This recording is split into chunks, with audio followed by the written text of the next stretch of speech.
You know, when we try to unlock the mystery of Stephen Paddock's mind, we have to focus on his perfect storm of insanity.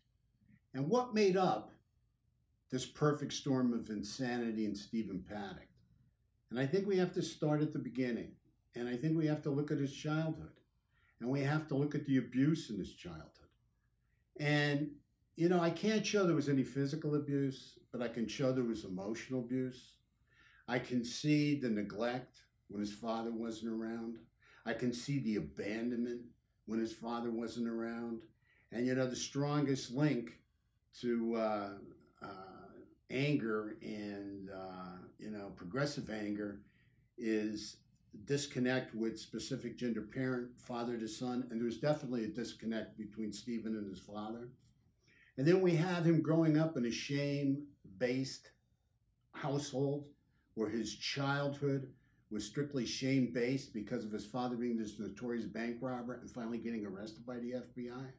And then we move on to where there's this genetic predisposition to where he became a psychopath, like father, like son, because his father was diagnosed as a psychopath by the FBI.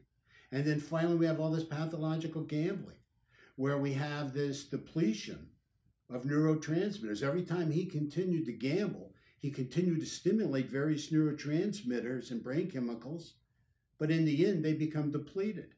And that could definitely lead to a lot of depression and eventually a psychotic break. And I think this is what made up the perfect storm of insanity in Stephen Paddock.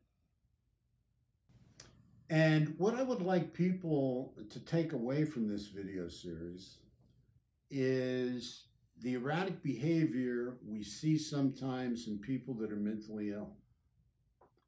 And that anybody can become mentally ill. I mean, you can be poor and have mental health problems, or you can be a multimillionaire like Stephen Paddock and have really, really devastating mental health problems.